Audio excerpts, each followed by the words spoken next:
Flowey Is Not a Good Life Coach by unrestedjade. Chapter 1. Tonight on Celebrity Deathmatch.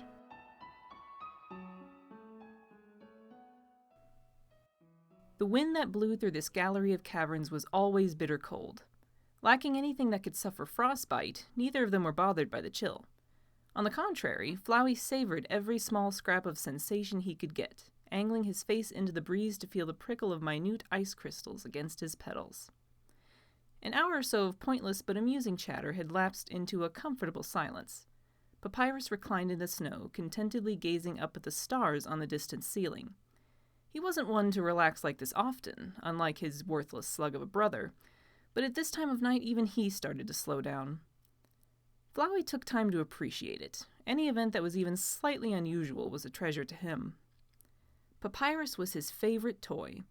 He was one of the only monsters who wasn't afraid of or unsettled by Flowey. It simply didn't occur to him to be frightened, and he was one of the few who could actually hold Flowey's interest for any length of time. The sentry was endearingly stupid and narcissistic in a harmless sort of way. He was also kind and merciful to an absolute fault, and needy as all hell. It was an interesting set of variables. They'd become friends in dozens of timelines now, not that was an accomplishment on Flowey's part. Papyrus leapt at any scrap of affection like a starving man. Sometime, Flowey would have to figure out why that was, but it was low on his list of curiosities at the moment.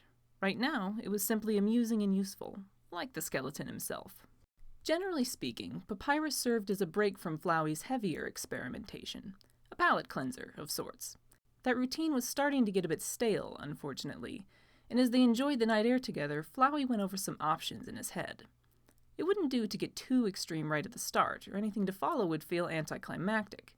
Besides, sadism was one thing, but thoughtless brutality on its own was dull. He could do better than that. The real deal was seeing how far he could push a personality off the rails. To see how much he could disorient them, to see just how much it took to flip the switch. To take someone apart and learn how they worked on the most intimate level possible, and then rewire them in any way he wanted. Some monsters were easy to remake into all sorts of cool toys. Some were just easy to break, or broke in spectacular ways. He was curious to find out which kind Papyrus would be. He didn't have a long play worked out quite yet, but he felt like whetting his appetite. There was nothing but time to refine his methods. This go-round would be just a warm-up for his later project. "Hey, Papyrus," he said. "Yeah?" "You're my favorite skeleton." "Of course I am," Papyrus beamed. It was a sight to see from someone who was anatomically predisposed of smiling already. "You're my favorite magical talking flower." Flowey poked out his tongue, grinning. "Aw, shucks. If I had blood, I'd be blushing right now." "A flower with blood sounds pretty gross, Flowey." "Yeah," Flowey said, with a genuine chuckle. He loved that Papyrus could surprise him like so few monsters could, even if it was in such small ways. "That would be pretty messed up." They were quiet again for a few moments. There was no rush. Finally, at what Flowey judged to be the proper moment, he spoke. "Papyrus, we're friends, right?" "Yes," Papyrus said, before Flowey's right had even passed his lips. "We're great chums." Flowey smiled. "I'm glad," he said.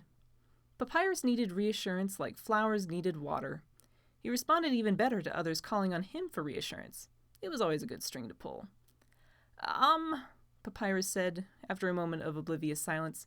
"Is there something on your mind, friend? Because I'm a great listener." "As a matter of fact, Papyrus, yes, there was something on my mind. I was just thinking about how tough you are." "Really?" Now this really had Papyrus's attention. "Yeah, I feel really safe hanging out with you," Flowey said. "You want to know a secret?" Papyrus nodded furiously. Enthusiasm practically radiated off him. A funny thing about him, Flowey thought, was how his prodigious self-love tended to extend to others. One would expect it to be the opposite. He was a regular sweetheart. Flowey wiggled his leaves thoughtfully. "Did you know I wasn't always a flower?" Papyrus pushed himself on his elbows. "Get out of town! Really?" "Yeah, silly goose," Flowey winked. "There's a reason there's no other magical talking flowers around here, you know." "So what were you before? Were you cursed?" Papyrus asked, steamrolling over any chance at answering. Are you under an evil spell? It's not the kind that can be broken by a kiss, is it? Because I'd like to point out right now that I don't even have lips, and as much as I... Papyrus, there's no need, Flowey said, gesturing for his friend to settle down, which he did. Papyrus always listened to him. He was good like that. You certainly have an active imagination, but no, I wasn't put under a spell. What happened to me was stranger than that. He paused briefly for the sake of building a little suspense. Papyrus was back to hanging on his every word. Such a good boy. The skeleton would have been on the edge of his seat if he weren't already sitting on the ground. Well? Flowey beckoned him to lean closer, and he did so. I used to be a really strong monster. A really rare special one. I was a boss monster. Flowey bounced on his stem and watched Papyrus's jaw drop. Wowee! I know, right? Don't tell anyone. Papyrus shook his head. If there had been any kind of brain in there, Flowey mused it'd be getting pretty scrambled. I bet you're wondering how a boss monster ended up as a little old flower, huh? It's a super big secret, so I'll whisper it to you. Papyrus obliged to lean down close enough that Flowey could whisper into the spot where his ear would have been. I died. For a second, Flowey was sure Papyrus would fall over. He shot upright, gasping. Crazy, huh? Flowey said, cutting Papyrus off as the skeleton opened his mouth to speak. I should have disappeared, but instead I got stuck here in one of the flowers I fell onto when I died. He shrugged his leaves. Don't ask me how. I could see my own dust around me when I woke up. That's awful! Papyrus clutched his cape around himself. He settled down onto his knees, looking at Flowey with deep pity. Flowey's parents had both given him that same look once upon a timeline. It didn't piss him off nearly as much coming from Papyrus. Papyrus hadn't been the one to drop the ball and let him get killed in the first place. Yeah, Flowey said. A bunch of humans came after me when I was just a kid. They beat me to death, he chirped. Oh my God! Papyrus gasped, covering his mouth with a gloved hand. No! Sad, huh? Flowey drank in the sight of Papyrus shaking in the snow. He enjoyed Papyrus's compassion, even if it was the emotional equivalent of tossing diamonds into a bottomless pit. The pit would accept the tribute gladly. That's the saddest thing, Papyrus said, fighting back tears, I've ever heard. Nah, Flowey winked.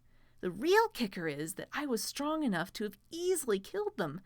I could have wiped that miserable village off the face of the earth. Papyrus started. Sorry, Flowey said, giggling. It's a sore spot. I'm sure you understand. Getting murdered is no fun at all. Gosh. I bet not, Papyrus stammered, settling back down. I didn't believe in fighting back then. I was just a kid. A nice kid. Flowey bobbed on his stem cheerfully. You weren't born yet, but I bet if you'd been there with me, you would have protected me for sure. Papyrus straightened his back. Absolutely! No way would I, the great Papyrus, have let those humans harm you! He frowned, staring down at the snow. How could they have done something so terrible to a child? Flowey leaned in forward to catch his friend's gaze. The world is a cruel, cruel place, Papyrus. It's kill or be killed out there, you know? I didn't want to believe it, and look where mercy got me. Papyrus had no response for that but to pull his cape tighter around himself. He had no body heat to warm him, just a self-soothing reflex that accomplished nothing. You always pull your punches too, Flowey said. I don't know how strong you are for sure. Could you really have saved me? He dropped his placid smile. Could you have killed them, or would you have made the same mistake I did? Papyrus glanced at everything but Flowey. At least he had enough awareness to know this much about himself. Merciful to a fault.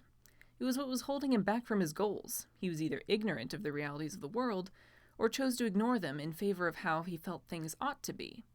Flowey had never been able to decide which it was. Either option was a mark of stupidity. It would be interesting to see how much of that stupidity could be corrected. Flowey's smile slipped back into place. I don't want to bum you out, Papyrus. I like my sad fate to do some good in the world, you know? I told you my secret because I thought it might help you. Papyrus cocked his head, a habit he'd no doubt picked up from the town of mangy mutts he lived with. "Help me? I don't follow you." "Well, silly, I want you to learn the lesson I died to learn." Flowey stretched, pulling more of his form above ground. "We're going to try a little exercise, if you don't mind," he said, voice dripping sugar and tar. Papyrus backpedaled, an awkward crab walk that had him stumbling over his cape. "I think I mind. A lot. If it's all the same to you." Flowey ignored his protests. It felt good to get more of himself out in the open. He hadn't indulged in a while. "I'm going to attack you, Papyrus," he said. His stem creaked as he flexed some of the stiffness out of it. "For real. And I want you to fight me. I want you to fight me for real. I want to see what you can do when you don't pull your punches." While he was talking, Papyrus managed to stumble to his feet. He was trembling. I don't want to fight you," he said. He was tall, but now he had to crane his neck up to meet Flowey's eyes. He took a step back, raising his hands in supplication. "I know you don't, friend," Flowey said. He pouted. "But if you don't, then I'll have to find another way to teach you the lesson." He stretched a few handy roots out of the ground. They swished through the chilly air with satisfying whip cracks, fencing Papyrus inside a small circle that would serve as their arena. "Now, the great Papyrus wouldn't dream of running away like a coward, would he? That would disappoint me." Papyrus was shaking so badly that Flowey could hear him rattling. "Please," he said. "Please don't. We're friends, aren't we?" "Of course we are, you silly goose. You're my favorite, after all." Flowey prepared his first attack, his favorite ring of bullets coalescing around him. "Now, are you ready to fight like your life depends on it? Because guess what?" His grin split his face wide, showing teeth. "It does." That did the trick, at last. Papyrus dropped unthinkingly into a defensive stance, raising a hand wreathed in the blue will-o-wisp flame of his magic. "Good boy," Flowey crowed, and then he lunged.